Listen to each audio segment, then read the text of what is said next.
This is a midterm election year, and we're not going to get political here.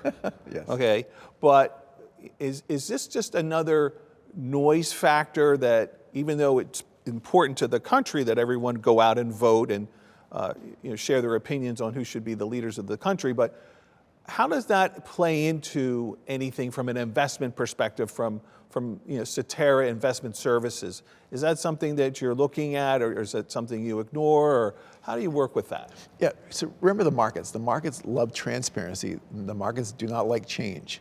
And if you look at the midterms right now, the markets are, there's a website, Kalshi, okay? It's like a futures prediction market. There's a 75% chance that the House goes back to being Democrat. So then if you have a Republican Senate, a Republican president, and a Democratic House, this creates a lot of change that nothing can really get done. So then the markets have priced in a lot of stimulus into the economy that will continue to happen, but that may not happen with a very divided government. So this is a market uncertainty that could increase.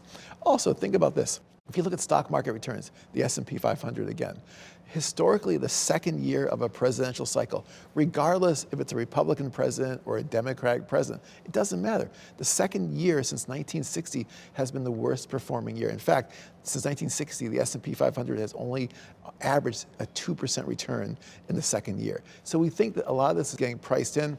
I do wonder the impact in terms of midterm elections, in terms of the rising energy prices, rising gas prices, concerns about the employment picture is starting to a little weaken a bit.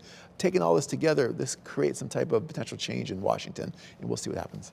Well, you mentioned the presidential cycle, and I'm a big historian, and it's something that I follow. But let me ask you this: what's the best year in the presidential cycle?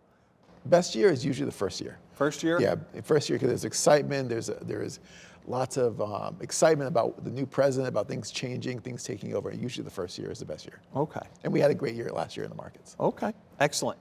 So I want to switch topics a little bit.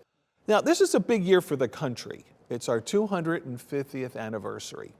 Okay, we have the World Cup going to be played here, amongst a lot of other things going on. How does that play into our economy? Do we get a little burst, because you were talking about the tax refunds being a little burst? Do we get a little burst from that euphoria around USA? Yes. During events like this, there's always an increase in spending, especially travel coming in, especially for big events like this. We also have the Olympics coming in 2028. A lot is going on right now. And if you think about the consumer, the economy, the consumer spending is about 70% of our economy. So all this will help increase it. The caveat I have, though, is that now we have higher energy prices. We also have a slowing economy. We also have the employment picture is not as clear and crisp as it was just, let's say, a year ago. So this could impact spending somewhat. I do see spending picking up, but it could impact it a bit. Plus a stronger dollar. So especially as foreign and travelers coming to the United States to spend money, now the dollar is higher, their currency is weaker. It's going to make it very difficult for them to spend as much money. So I think we'll have some consumer benefit, but it may be a little muted given all the events I outlined before.